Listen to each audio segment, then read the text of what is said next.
झारखंड के नेत्रहाट की वादियों में एक पुराना होटल है जिसके बारे में कहा जाता है वहां हर कमरा किसी न किसी आत्मा का ठिकाना है। कोई भी जो एक रात वहां बिताए सुबह नहीं लौटता। मैं और मेरी टीम 3 लोग उस होटल में एक रात बिताने गए थे और जो हमने देखा वो मेरी जिंदगी की सबसे डरावनी रात बन गई। वीडियो। जंगलों से भरी सड़कें, गाड़ी चल रही है, हल्की बारिश हो रही है। 22 जून दोपहर 3 बजे हम होटल पाइन वुड्स की ओर निकल चुके थे। मैं, मेरी टीम की लाइट एक्सपर्ट साक्षी और कैमरामैन राहुल। ये होटल पिछले 40 सालों से बंद पड़ा है। कहते हैं यहाँ 1981 में एक अंग्रेज परिवार की रहस्यमयी मौत हुई थी और उसके बाद इस जगह को शापित मान लिया गया। घने जंगल में छुपा एक पुराना टूटा फूटा 3 मंजिला होटल। राहुल भाई, ये जगह तो भूतिया फिल्मों से भी ज्यादा डरावनी लग रही है। क्या यहीं रुकेंगे सच में? साक्षी, इतनी दूर आए हैं, अब पीछे नहीं हट सकते। बस एक रात की तो बात है। हमने होटल के मेन गेट को धक्का देकर खोला। जंग लगी चेन टूट गई और हमारे सामने खड़ा था भूतों का होटल। टॉर्च की रोशनी में पुरानी कुर्सियां, धूल भरी टेबलें, टूटी खिड़कियां और एक पुराना रिसेप्शन डेस्क। साक्षी, यहां तो सब वैसे ही पड़ा है जैसे किसी ने अचानक छोड़ दिया हो। यहां तक कि दीवार पर अभी भी 1981 की कैलेंडर लगी है और उस पर किसी ने लाल स्याही से लिखा है, रूम नंबर 101 नेवर ओपन। हवा तेज चलने लगती है, दरवाजा धीरे धीरे खुद ही खुलता है। हमने सोचा कि सबसे पहले वही कमरा खोलेंगे जिसे सबसे ज्यादा मनहूस कहा जाता है, रूम नंबर 101। दरवाजा खुद ब खुद खुल गया जैसे कोई हमें बुला रहा हो। कमरे के अंदर घना अंधेरा था। एक पुराना झूला अपने आप हिल रहा था और एक कोने में पड़ा था टेडी बियर जिसका एक आंख फटी हुई थी। साक्षी, यह कमरा किसी बच्चे का लगता है। राहुल, या फिर किसी आत्मा का जो अब भी खुद को बच्चा समझती है। कैमरा पास जाता है, टेडी के पास से आवाज आती है, मम्मी खेलो ना। साक्षी, राहुल, क्या तुमने भी ये आवाज सुनी?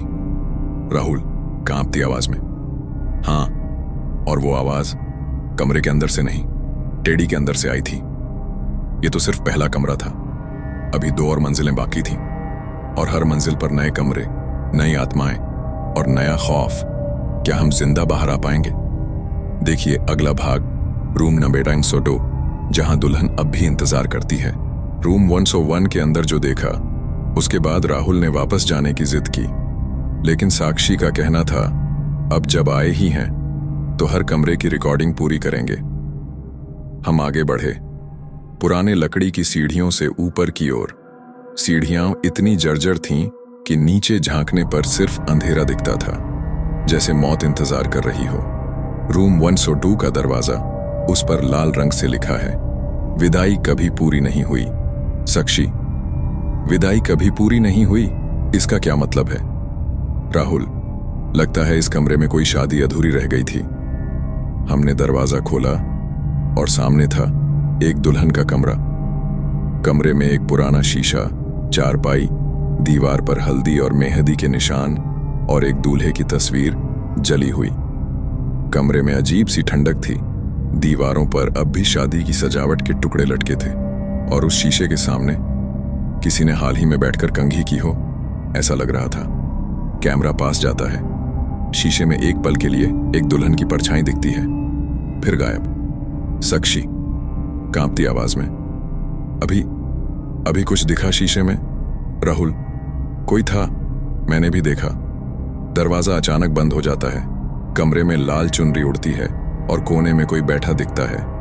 कमरे का दरवाजा अपने आप बंद हो गया। हम भागे, लेकिन तभी पीछे से किसी ने साक्षी को जोर से खींचा। साक्षी, मुझे जाने दो, मुझे जाने दो। उसके कंधे पर लाल उंगलियों के निशान उभर आते हैं। राहुल, कोई दिख नहीं रहा, लेकिन कोई है। कमरे के कोने में दिखती है एक दुल्हन, लाल जोड़ा, बिना चेहरा, सिर झुका हुआ। वो दुल्हन अब भी इंतजार कर रही थी अपने दूल्हे का 40 सालों से, और हम उसे उसकी विदाई पूरी करने से रोक रहे थे। दीवार पर खुद ब खुद शब्द उभरते हैं, वो नहीं आया, क्या तुम बनोगे मेरा दूल्हा? राहुल, हमें निकलना होगा अभी। हम जैसे तैसे दरवाजा तोड़कर भागे, लेकिन साक्षी की आंखें अब भी उस कमरे की ओर ही देख रही थीं, जैसे कुछ अधूरा छोड़ आई हो। दुल्हन चली नहीं, वो अब भी वहीं है, कमरा 102 में। कभी इंतजार करती है तो कभी चुनती है अपना नया दूल्हा। लेकिन ये तो सिर्फ दूसरा कमरा था।